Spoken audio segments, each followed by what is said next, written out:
My name is Beth Clark Bird. Why were you given that name? I got married to him.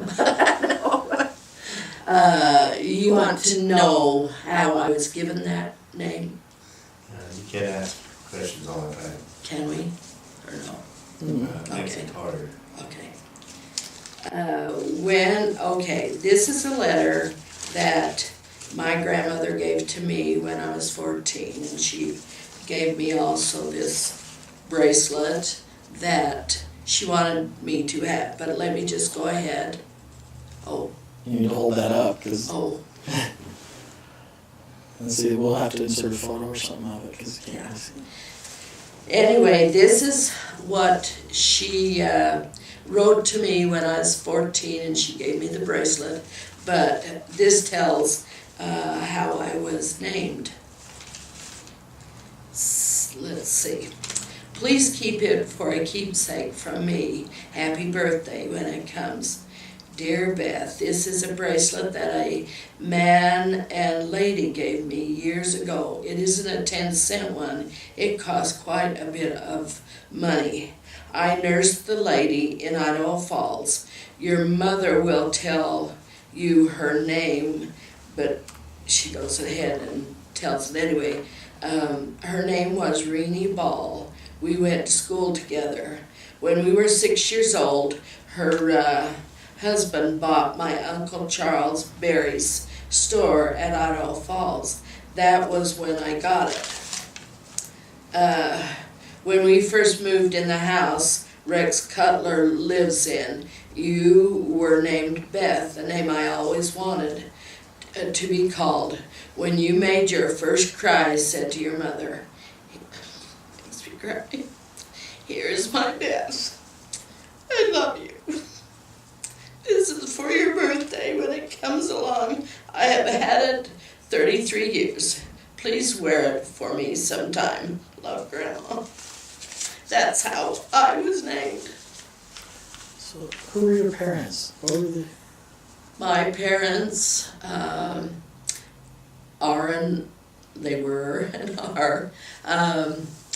Ray Philbin Clark from Teton and Ruth Widdowson from the Hibbard area, or the same area. How about their parents? Their parents, Daddy's parents were Philemon Clark, and Grandma was, her name was Jane. Oh goodness, I should have looked things up. Her name was Jane Jones. And my other grandparents, I don't know.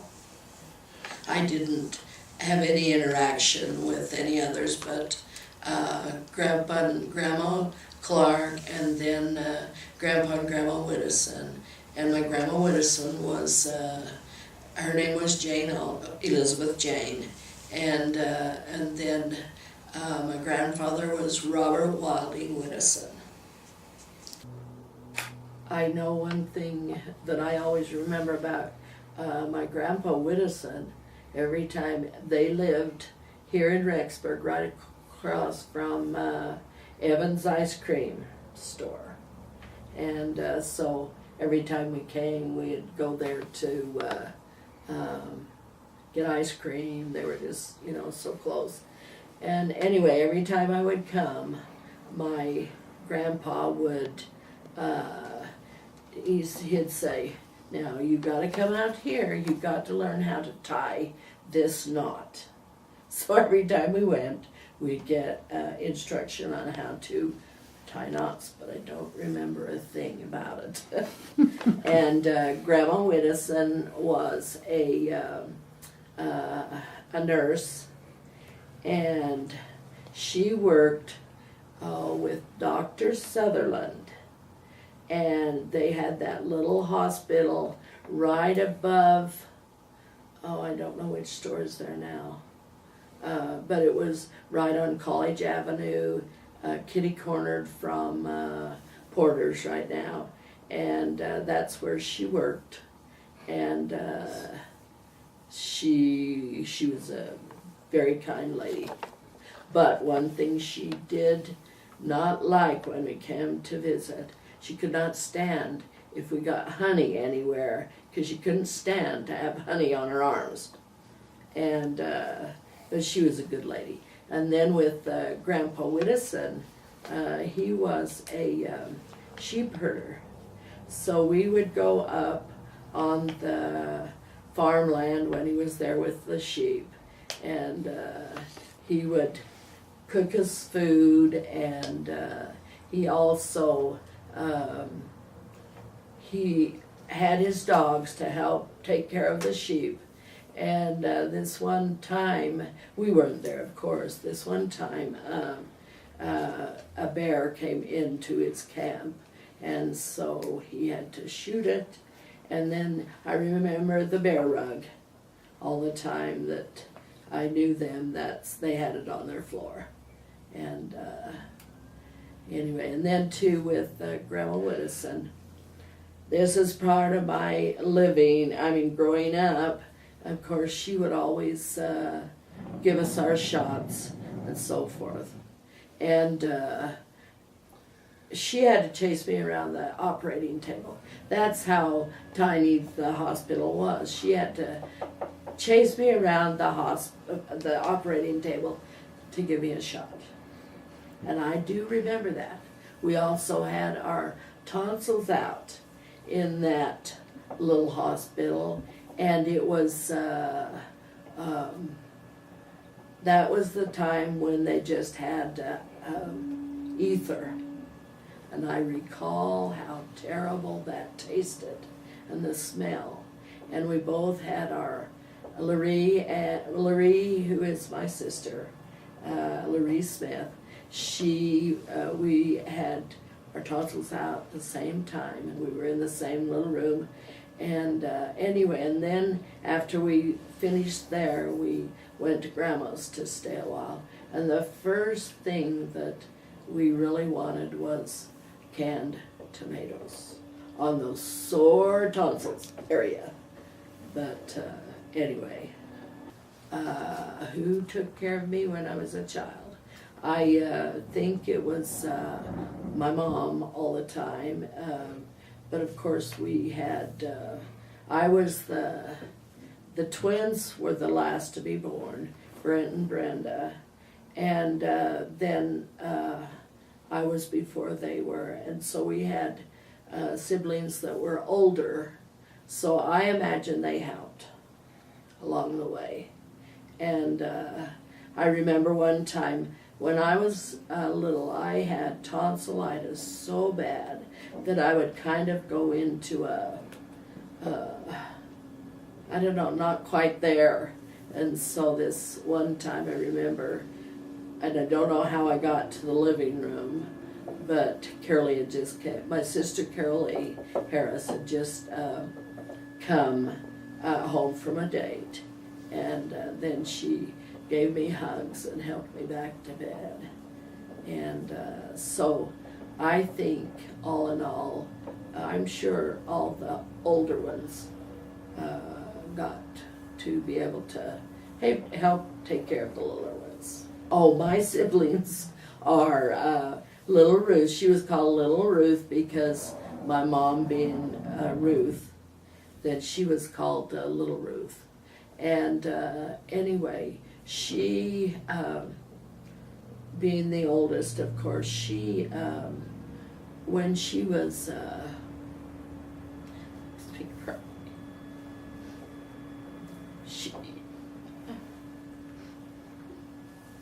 I was only 6 months old when she passed away. So it'll be fun to be able to meet her. But anyway, she was the oldest. And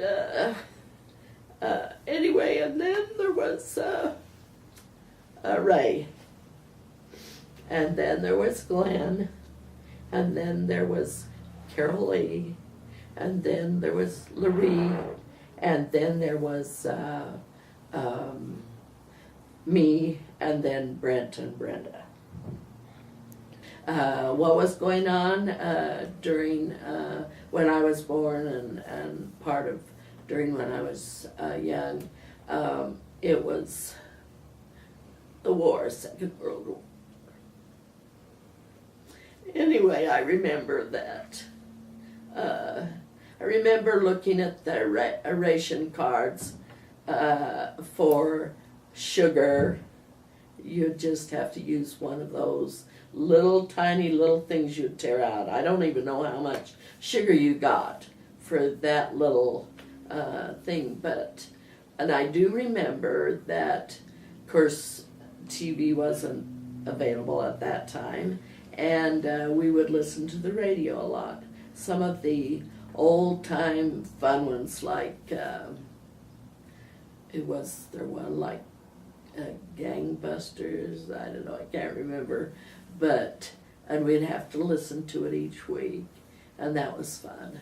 But that time, I don't think it was that fun time. I grew up in New Dell when, and I lived there until the second half of the 6th grade, and it was in a tiny house with, I think we had the running water, but we did not have the bathroom facilities in the house, and we'd have to go outside to the outhouse, and it was scary for us little kids because it was quite a ways away from the house. But anyway, it was, Mom always kept it very clean, and she would always wallpaper the rooms, and she also did a lot of that for other neighbors and stuff to make extra money. I can't remember a lot about my early memories. I guess they're not memories.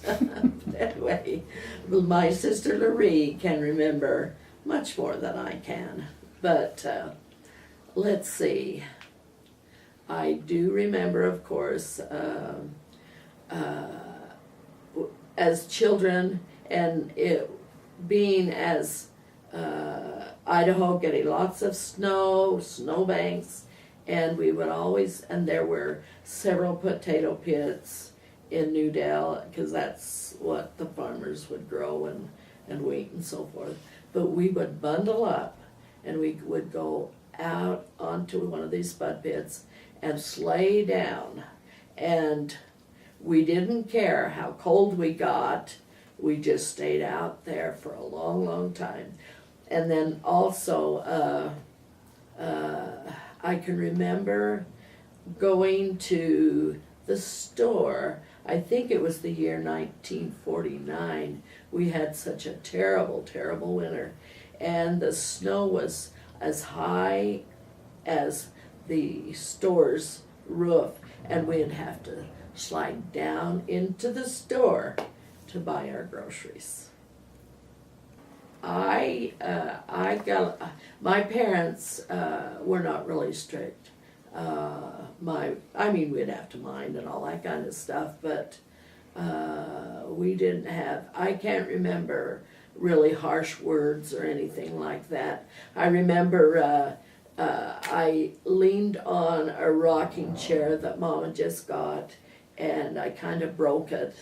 I don't know how come. I wasn't that heavy, I was skinny. But, she never did, blow up or anything like that.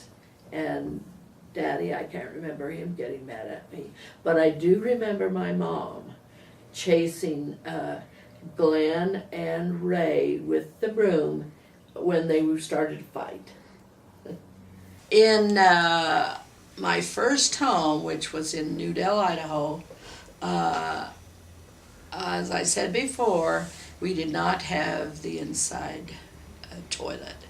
But and I remember taking baths in a big round metal tub. And anyway, I think it was probably special because of the love that we all had. And of course, Mom, because she was very soft and gentle. And is that all I needed to know about that? Oh, I remember that home. It had a pole fence in the front, and we loved to walk the pole fence. And I can remember sleeping out on at night, and sometimes out on the porch, and then also playing hopscotch and jump the rope and Mother May I and all those type of games that we were entertained with. We didn't have, of course, TV or anything then anyway. And so, and we'd play slapjack, we would play war with the cards, and that's what I remember. I remember, however, that, you know, if you let your fire go out at night, it was really cold. And I remember sleeping in a regular sized bed, 3 girls, and I always had to be in the middle. And I had my sister Carolee, she would always say, "Hold still, don't wiggle." And that was miserable. And anyway, but it was fun time at Christmas times, and because they'd always say, "Oh, you gotta be quiet, I can hear the reindeer," and all that kind of stuff. But it was neat. What cities and homes did we live in when I was growing up? Of course, there was just the one in Newdale, and then we moved to Hooper, Utah, where Dad was working at the naval base there in Clearfield. And we didn't have an indoor bathroom there either. But, and then also after that, we moved, I take that back. We moved to a little farm home out a little ways from Hooper, not very far. And I can remember working for the people that owned the little house. We would hoe beets, we would thin beets, and every morning Dad would have the radio on, and it always was the song "The Mockingbird Hill." That was a fun song. And then we moved into the second home, and then it didn't have a bathroom either, but like I said. And then we moved over to another home where Grandpa and Grandma Whittison had lived, and I don't know if we had a bathroom there or not. I can't remember. But anyway, we lived by a ditch type thing, and we'd always run into the little water snakes. And then, of course, we moved back home to Rexburg and lived in Rexburg until Mama died. And then we moved to Sugar in an apartment. Chores, I know we had to, do dishes and sweep and vacuum and stuff like that. But I do remember when I was cleaning this one day, seems like I was always breaking things, but Mom had just got a new couch and end tables and stuff, and I tipped the lamp over and broke it. That made me sad, but she took it fine. And chores, and of course, being LDS, then we were, of course, went to our church, and Aunt Lena was the MIA president, and so sometimes I didn't really like to go, but she would always try and get me to go to MIA Mutual. Anyway, and but also one time back to that time, of course, we had cousins and so forth that lived in Hooper, and so it was camp time for the girls, and I remember, you know, when you'd go to camp, then the older girls would talk about this man, he comes into camp all the time, and they got us so worked up, and so, let's see, Zenda, my cousin, she had to sleep with me in that tiny little cots, and she grabbed me around the waist, and every time I wiggled, she'd squeeze harder. I didn't sleep too good that night, but it was a fun thing, and we'd march and play soldier and all kinds of stuff. It wasn't regulated like the girls' camp now, and doing things we didn't have. We just did our own thing, and Mom, of course, she the kind of work that she was a home mom, and then of course Grandpa, my dad, like I said before, he worked at the naval base there, and then, but before then, he worked a lot in the potatoes and as a helper to the farmers, or whatever you want to call it. And Mom she would cut hair, and she would wallpaper people's homes and to make extra money, and we did have a large garden each year, and that basically is it on the work. The schools that I attended were the first 4 grades was in New Dell, and I can remember Mrs.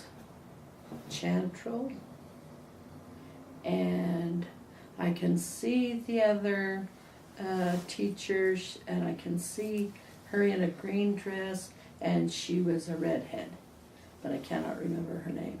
But anyway, in one room it was 1st and 2nd grade, the other room 3rd and 4th grade, and I remember doing, and I've told the kids this before about, I did a picture of a snowman, and I put in it, the sun was shining, but it was all also snowing, and the kids laughed at me.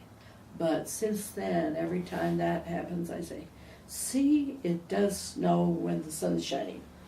And anyway, and also I loved, they would usually bring us orange juice in the middle of the day for us to drink, and that was enjoyable. And then also during the 1st, 2nd, 3rd, and 4th grade, we'd always go into the back area. We didn't have a lot of swings and things like that to play on or anything, but we'd play horses and round up horses and all that kind of stuff. But that was fun.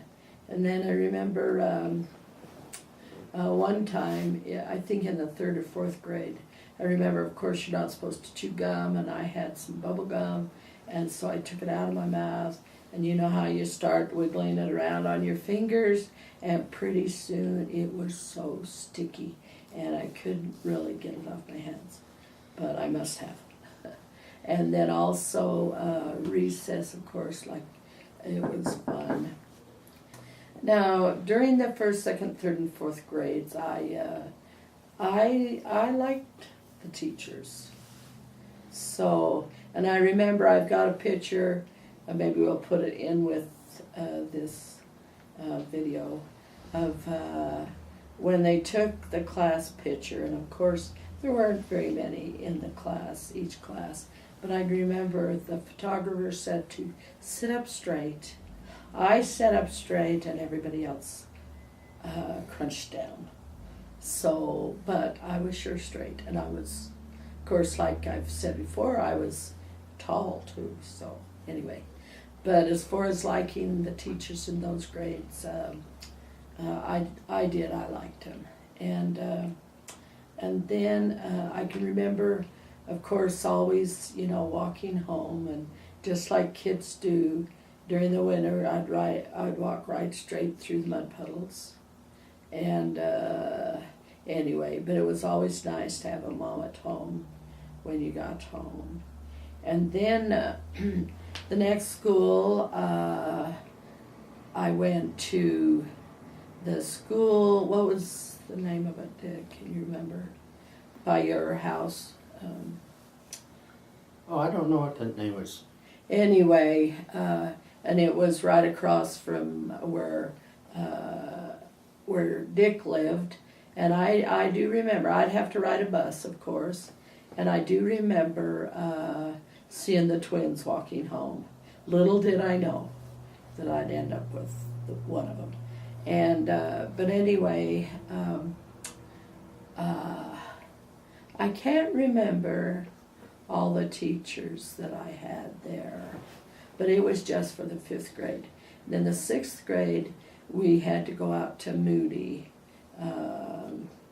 They called it Moody, and that's the place where I got called bed legs. But I was only there for a half a year, and then my family, we moved to Hooper, Utah, and I think I was down there for the 7th, 8th, half of the 6th, 7th, 8th, and 9th grades. I had the half of the 6th grade was right there in Hooper, and then but 7th, 8th, and 9th grades I had to ride a bus to Walquist Junior High. That was over by Ogden, and that was the place that I would have. After I was out of there, I'd have recurring dreams that I could not find my locker, or I couldn't get into my locker, and I had that dream a lot of times after that.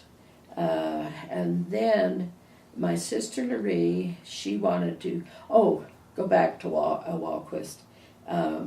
The only D that I ever got was in Mr. Steiner's class, science class, and anyway, that's where I got my D. But I didn't have another one after that. But anyway, my sister Laree wanted to come up to go to school at Sugar. She didn't want to go on to high school where it was a big high school. And so she was able to come up the year before I did, and she went to school here in Sugar. And then when I was going to be a sophomore, I wanted to come up too, so I came up here and I finished high school in Sugar. The worst subject, I think, no, was algebra. The class that I was in, it was, everyone had trouble. And I think right now we are living right next to Brother Sonderegger, and it was his father that taught us algebra, and I think he had to go through practically every problem with us. But I still got about a C out of the class. I don't know how, because I did not understand how to do it. And then, let's see, what else did we want? What's your best subjects? Oh, the best subject? Dick. My sweetheart was my best subject. I quite enjoyed all the subjects that I took. I know my senior year I was in the office for 2 periods, and that was fine. I didn't have to do much. And, but I basically enjoyed school. Okay, that would have been 1957 and 56, 55. Somewhere along that line, I think, were we in the Korean War? And my brother, he joined the Navy, and then he was a corpsman, and then they made him a Marine, and he was on the front lines in Korea. And so there was the Korean War, and I think that, if I remember right, it ended during those years. And your brother was in medicine. yes, when they, yes, Glenn was in medicine, and he was a corpsman. And I remember him saying he wouldn't talk too much about it because it just wasn't very fun, I'm sure. But they would sleep in tents, and they would have to contend with rats. And then they would hear dogs barking in the night, but pretty soon there was no dogs barking, and they presumed that the Koreans and so forth had eaten the dogs. But anyway, one day, Glenn said that he was called up to the front to help this one man with his leg or something, and of course he thought he was shot, but he had broken his leg. But anyway, so Glenn ran through the rice paddies, and just with as fast as he could, instead of taking the safe route down in the trenches and so forth. But and then when he got there, he found out that it was a broken leg, and that quite upset him because he thought that he really had to get there quick, and that's why he ran through the paddies with all of the North Koreans shooting at him. And the fads that existed when I was in the 7th, 8th, and 9th grade, and even when we came up here to go to school up here in Sugar, was poodle felt skirts with lots of slips underneath, Jansen sweaters, trying to think, Joyce shoes. They were the in things at that time. And I can't remember anything else, but I do know that when I came up and Larry came up, we were wearing these Jansen sweaters and shoes and so forth. Pretty soon the whole school was into Jansen sweaters and so forth. So anyway, that's, as far as any other fads, I have no idea, I can't remember. As far as music or things like that, of course I sang in the chorus, and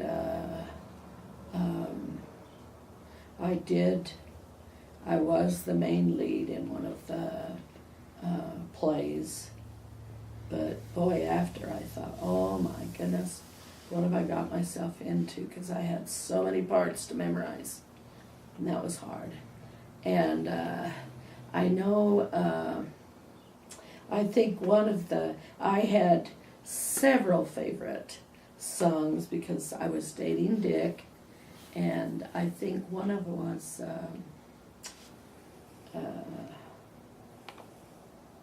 what is it, the Missouri River,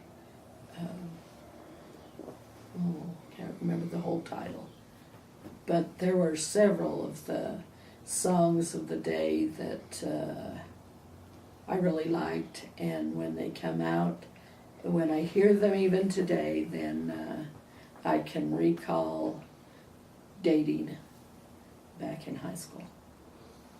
I know what one of Dick's favorite is. I Need Thee Every Hour. and they always made me cry. And probably the one, oh gosh, it was written by Bruce R. McConkie. Oh shoot. I have a lot of favorite hymns, but I can't remember the name of that one. We did have pets, and one was a bird dog, and we called him Old Red, and he had kind of red hair and the white, I could just remember he was just a very kind dog and just a kind of a quiet dog. And then we did have, I can remember one time when we had some goats. No, not goats. We had lambs. Anyway, and I can remember going outside and with Larry, and they butted Larry. So we were scared to death of those those sheep, whatever, rams, whatever. And I cannot remember any other pets. I didn't mention before, but I will now, about things I did as a child and should not probably have done it, but I don't think the farmers or the owners cared. But we would go into the pea field and sit there and pop open those peas and just munch down on them. And also there was a Japanese family that lived down on the canal, and they had apples trees, and we'd always go down there and get the apples, and then we would come home and put salt on them. They really were tasty.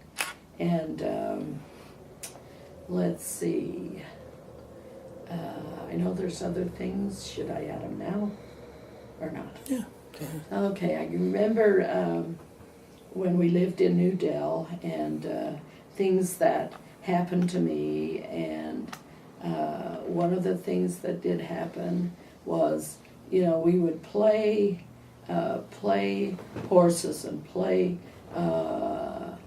movie stars and playhouse and all that kind of stuff in some of the corral areas that weren't too messy. But I remember walking through one area, and I stepped on a pitchfork, and it didn't go clear in my foot, but it went right underneath the skin.